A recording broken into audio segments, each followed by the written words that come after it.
Ray Brown's Talkin' Birds. Made possible by the generous support of the Birdwatchers General Store, Orleans, Cape Cod. Birdwatchersgeneralstore.com. By Vortex Optics, with the VIP warranty, their unlimited lifetime promise to keep you and your optic covered. Learn more at vortexoptics.com. And Quest Nature Tours, offering expert-led small group tours for bird and nature lovers since 1970. Explore exceptional journeys around the world at questnaturetours.com. And Beautyo Books, an independent, family-owned bookstore carrying one of the largest selections of birding books in the world. BeautyOBooks.com. Good morning. Welcome to our show, number 926.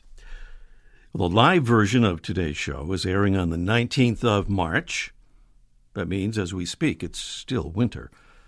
So with that in mind, we start off with a couple of kind of late winter-themed Avian Audio Postcards.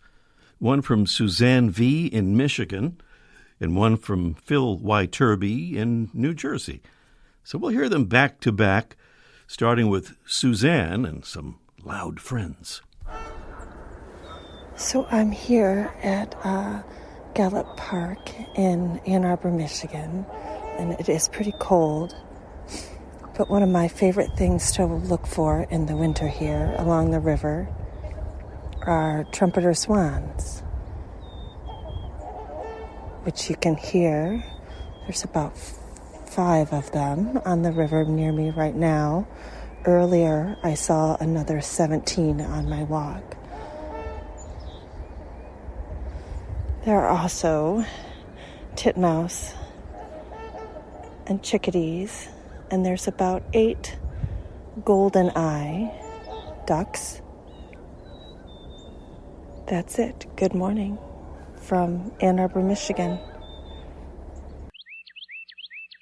Good morning, everyone. Here we are on a late winter morning in West Milford, New Jersey.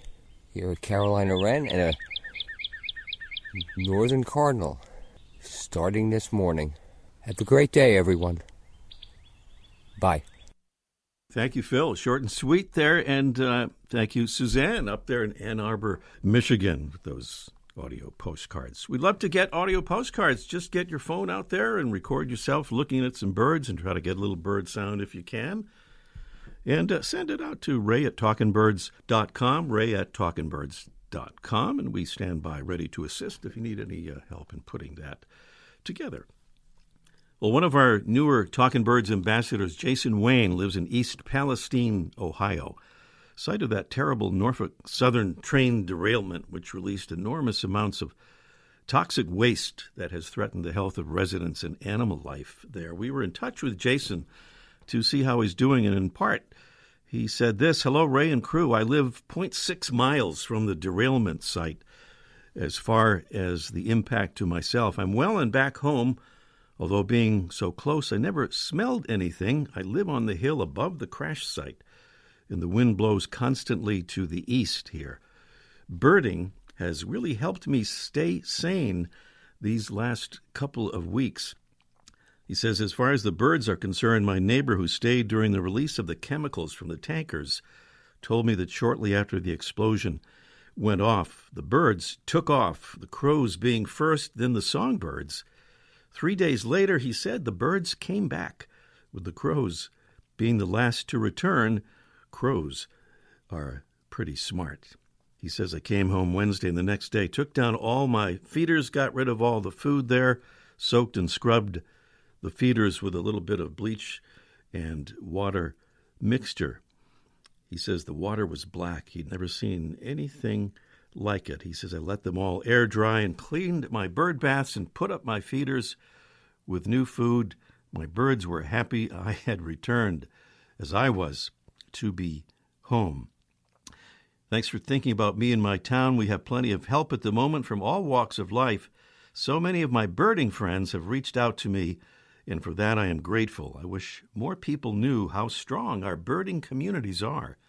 Please keep thinking and praying for East Palestine. Hashtag EP Strong." And thank you so much, Jason, and good luck to you and everyone there in East Palestine. That is our mystery bird. I would tell you what it is, but that would kind of ruin the whole thing there at our Mystery Bird Contest. And this is just a preview of the contest coming a bit later on. Beautiful prizes await, as always. Our mystery bird is a small, common, rather modest-looking inhabitant of pastures and old fields. It features a rusty cap, a streaky brown back, a dark tail, a white eye ring, and a pink bill. Our bird often feeds directly on fallen seeds, or may fly to the top of grass stalks and let its weight carry the stems to the ground, then begin removing the seed. Our bird breeds from southern Canada all the way down to northwest Florida and can be found year-round from the mid-Atlantic states west to Oklahoma, with some wintering in Florida and Texas. So some clues there, and the sound of our mystery bird with that famous kind of ping-pong ball kind of sound there at the end of its call. That's our mystery bird. We'll do the contest a little bit later on. Just wanted to get you ready for it. Prizes include from Brome Bird Care, a Brome Squirrel Buster standard feeder. It's truly squirrel-proof thanks to its weight-adjustable closing mechanism, and it features proven seed-saver technology, a patented seed tube ventilation system, and even a chew-proof seed tray. Plus, a big bag of our favorite coffee, shade-grown, bird-friendly Birds and Beans coffee. All coming along a little bit later on in our Mystery Bird Contest this morning.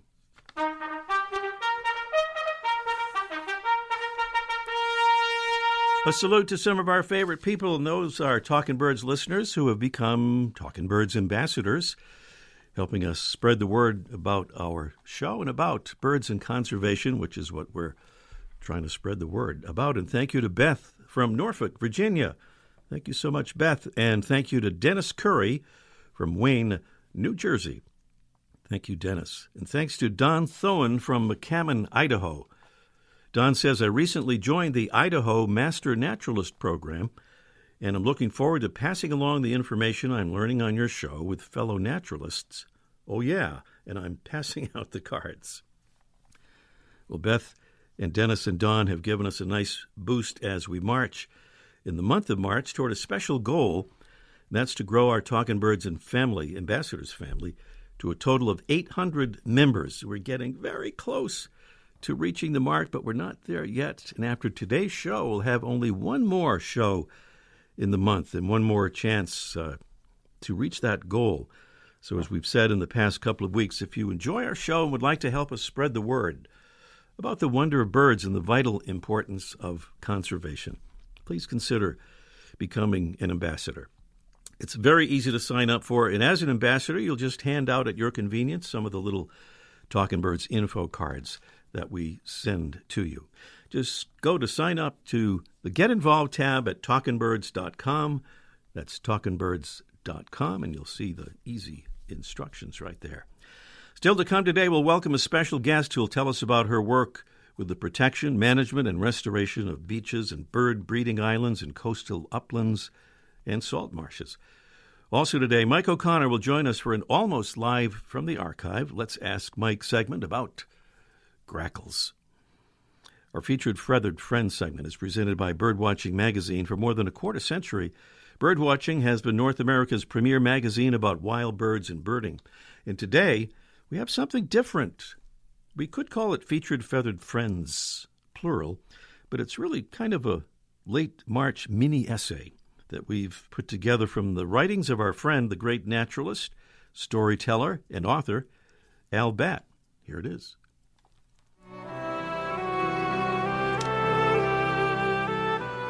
Savoring the day, my wife and I were awed by the Venus-Jupiter connection.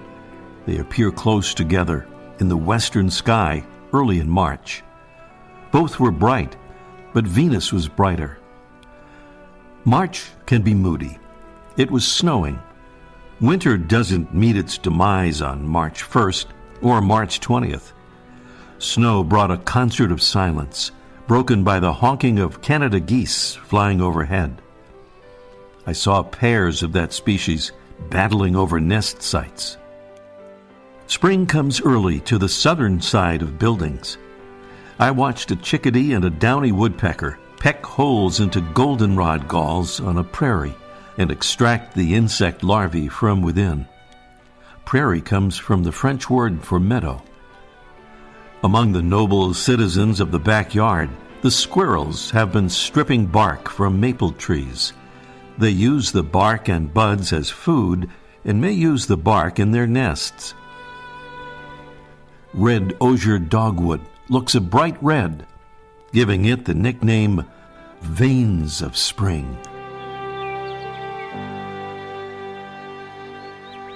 The beautiful writing of Al Batt, and we'll have another piece from Al next week. Meanwhile, welcome to our show number 926. Oh, by the way, find out more about Al at albatt.com. That's bat with 2 T's.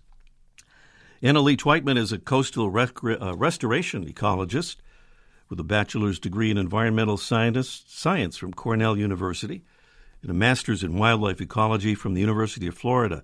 She's worked in coastal ecology for more than 6 years, focusing on living shorelines and shellfish restoration projects up and down the East Coast. She currently works with the Massachusetts Audubon Society, Mass Audubon, on coastal resilience and restoration projects, and she joins us now to tell us about some of her work and her upcoming presentation at a Mass Audubon event. Good morning, Anna Lee. Good morning, Ray. Thanks for having me. It's great. It's great to have you on. Looking forward to your talk as well. We know about your master's degree associated with shellfish research. So tell us about that research and the importance of shellfish in an environmental sense. And I think this was in connection with oyster restoration in Florida, right? Exactly. That is really how I got my start in the coastal restoration world. When I was doing my master's at the University of Florida, I joined a lab that was working on a 3-mile-long intertidal oyster bar restoration project, which is just absolutely massive compared to anything I had seen before that.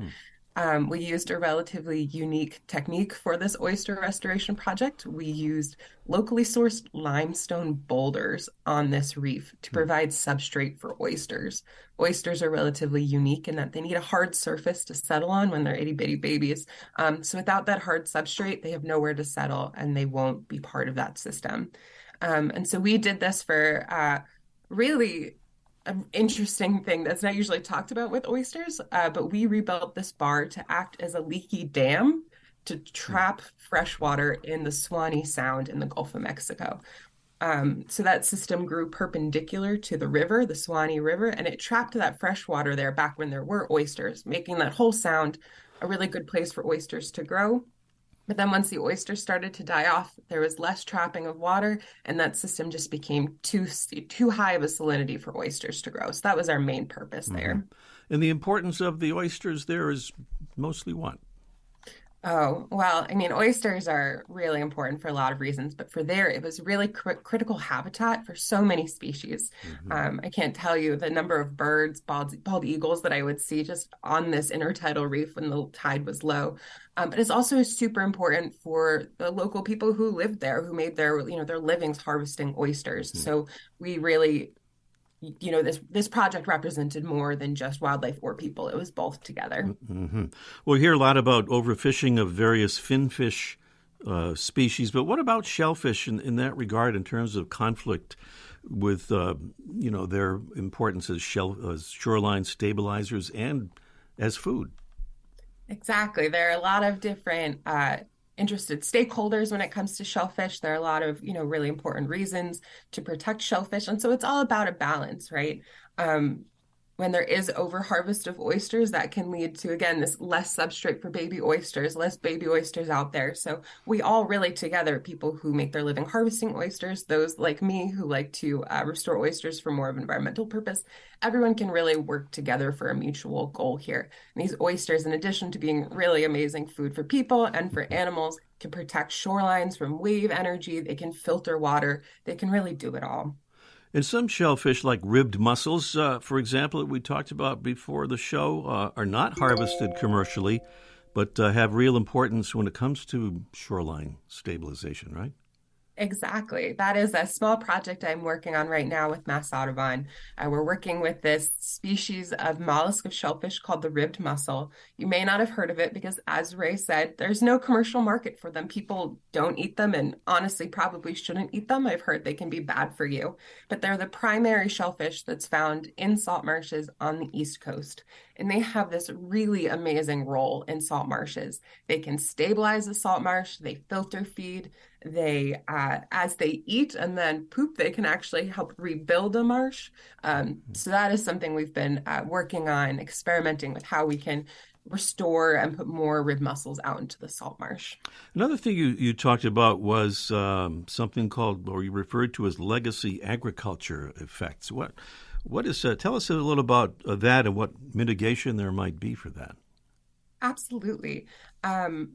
More often than not, especially on the East Coast, when you see a salt marsh, you're going to see it look different than it did hundreds of years ago. And one of the main reasons of that is from humans utilizing these marshes, centuries ago for agricultural purposes. Basically, farmers back in the day wanted to redirect water on salt marshes, concentrating the water in some areas and making it drier in other areas so that they could use it for harvesting the hay, for livestock, etc. So salt marshes, most of them are not really functioning the way that they should be. Now, there's too much water in some areas, there's not enough water in others. Things are not, not operating as they should be. And now, especially with sea level rise, we're seeing these effects amplified. We're seeing water pooling on the marsh. We're seeing vegetation dying off. And with sea level rise continuing to get more and more intense, these effects are likely to be amplified as well. So some of the techniques that we've been working with include something called runneling. So creating really, really shallow channels on the marsh to drain this water off and allow the vegetation to come back. And so actually taking those pools and giving them an avenue to drain back into the water. And then these really small channels will fill in over time. We also do something called ditch remediation. So strategically selecting ditches, those large channels you'll see straight cut through the marsh, and filling them in with locally cut hay. So the plants that are growing right next to these ditches, harvesting them, putting them in the ditch and allowing it to gradually fill in so that there aren't just, a million ditches draining and redirecting water in the salt marsh. We only have a few seconds left, but I wanted to get to your Mass Audubon presentation you'll be doing on April 2nd. I think I have that date right. And climate change, of course, has a big, big part in this. Could you give us just a real thumbnail about that? Absolutely. On April 2nd in Worcester, Massachusetts, Mass Audubon will be hosting our 31st annual Birders meeting. The theme this year is a Commonwealth of Birds, celebrating the diversity of bird species that called New England and Massachusetts home, really highlighting this intricate tapestry that binds together birds, people, and environmental stressors like climate change together. So there'll be presentations by Derek Jackson, Rosemary Moscow, David Sibley, and myself, all talking about a variety of bird and, in my case, salt marsh restoration topics. All right, that's at the beautiful campus of the College of the Holy Cross in Worcester, Massachusetts, April 2nd. Certainly, if you're in New England, perfect destination. And worth traveling from as well for the wonderful work that Mass Audubon does in this amazing birders meeting. More info on that at massaudubon.org, massaudubon.org. Annalee, thank you. Good luck on your presentation, and thanks for your wonderful work. Thank you, Ray. Coming up next, here it's our Mystery Bird Contest in just 1 minute. The flutter of a tail feather, the flash of a wing bar in mid-flight. You don't always have a lot of time to identify a bird in nature, let alone to appreciate its beauty. But with Vortex Optics, you'll have the power to bring every wild moment closer. When you choose Vortex, you're choosing to have a partner in the field as passionate about nature as you are. Whether you're spotting old friends on the backyard feeder or packing for a once-in-a-lifetime trip to add a few species to your life list, Vortex offers a full range of optics and optics accessories for every birder and every budget.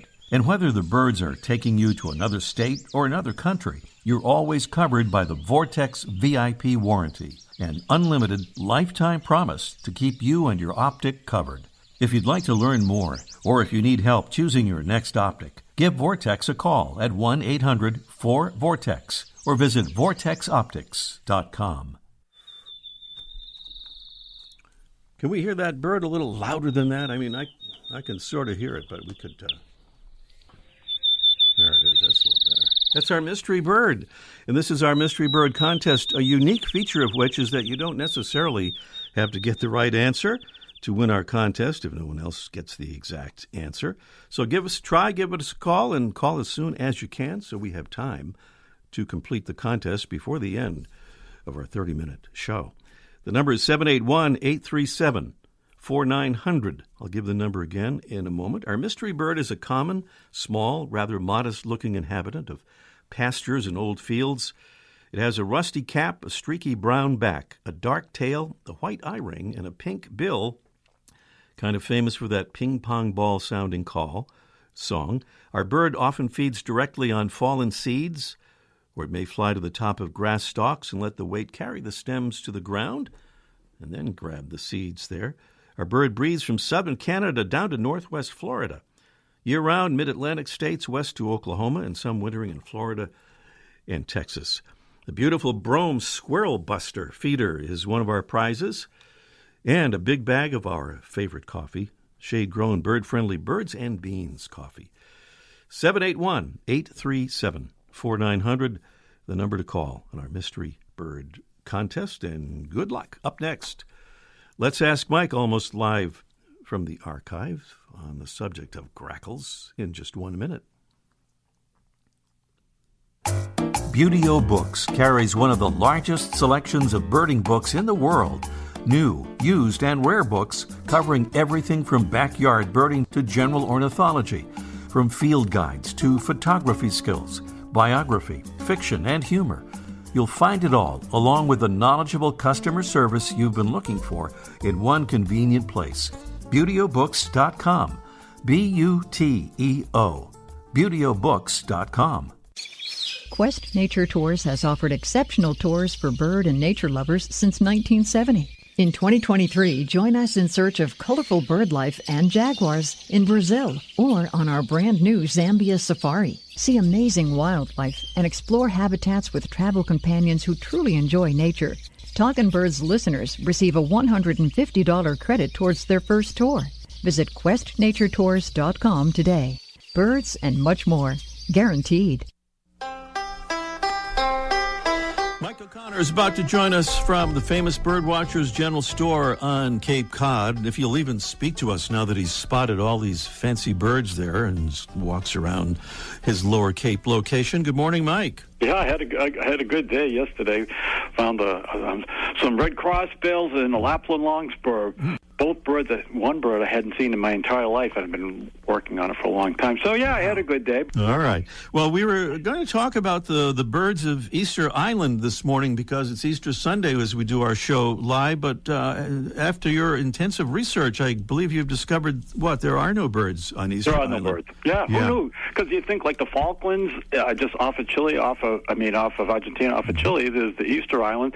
And you thought, well, this is another good birding place. But it turns out the early inhabitants pretty much abused the island and the perfect example of what not to do with habitat. And so now there's almost nothing there, and whatever birds, there's only a handful of birds that have been introduced, and all the native birds are gone. So we won't be talking about that today, right? So we're going to talk about grackle domination instead, I guess, right? Yeah, grackles are a kind of a bird that people kind of, at least here in the north, people forget about because they go away in the winter and then they come back in the spring and they'll hit the feeders, and people, first of all, forget they were there just a few months earlier, and then they complain, and they can't even pronounce their name right. That people call them gackles and gacklings, and even my own mother called them starlings for some reason. I don't understand, but those are common grackles.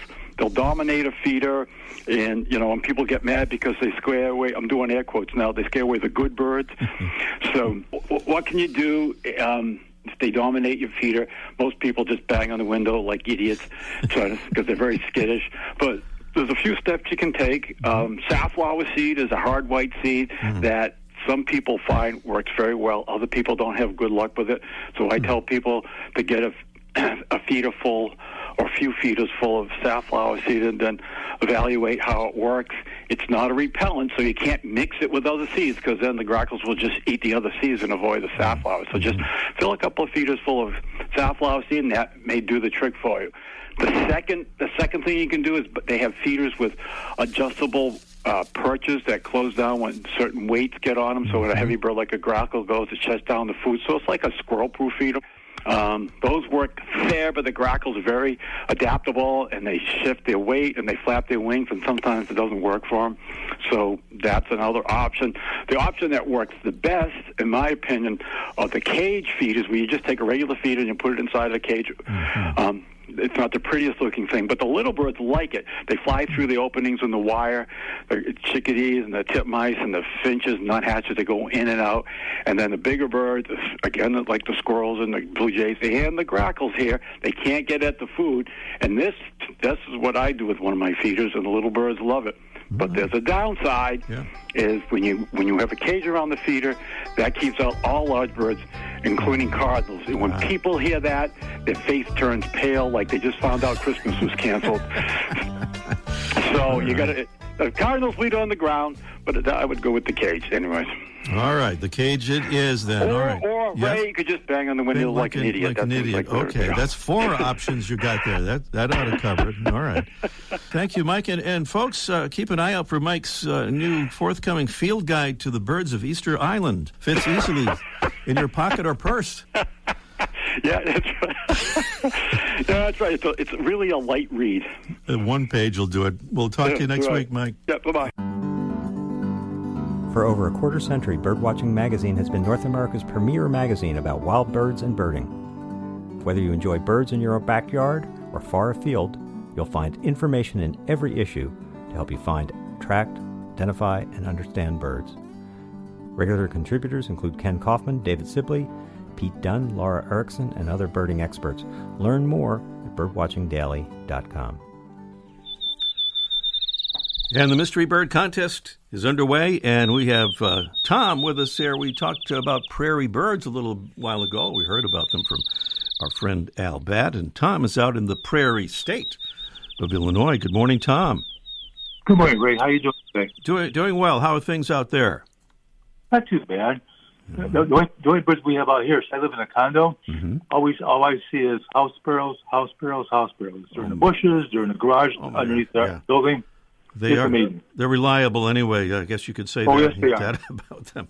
So our mystery bird, it's not a house sparrow, but it maybe is not too far off in its appearance of a house sparrow. What do you think? How about a field sparrow? Field sparrow would be probably the exact thing, as a matter of fact. Yes. Thank you. Field sparrow. Yes, indeed. A modest-looking bird, like the house sparrow, kind of. But that is right. I think we might have time for a bonus question. You want to go for it?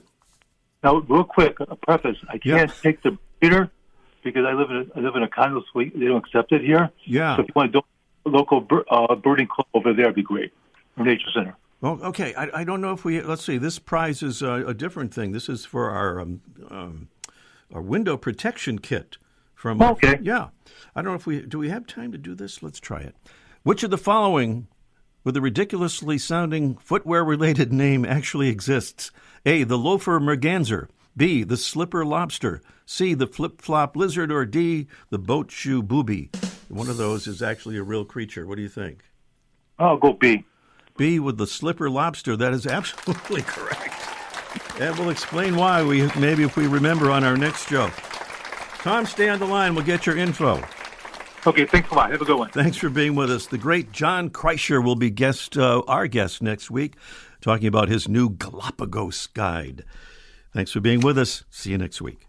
The bird show. I like that. I love it. Ray Brown's Talkin' Birds. Made possible by the generous support of the Birdwatchers General Store, Orleans, Cape Cod. Birdwatchersgeneralstore.com. By Vortex Optics, with the VIP warranty, their unlimited lifetime promise to keep you and your optic covered. Learn more at vortexoptics.com.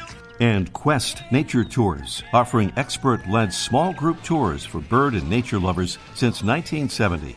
Explore exceptional journeys around the world at questnaturetours.com. And Buteo Books, an independent family-owned bookstore carrying one of the largest selections of birding books in the world. ButeoBooks.com.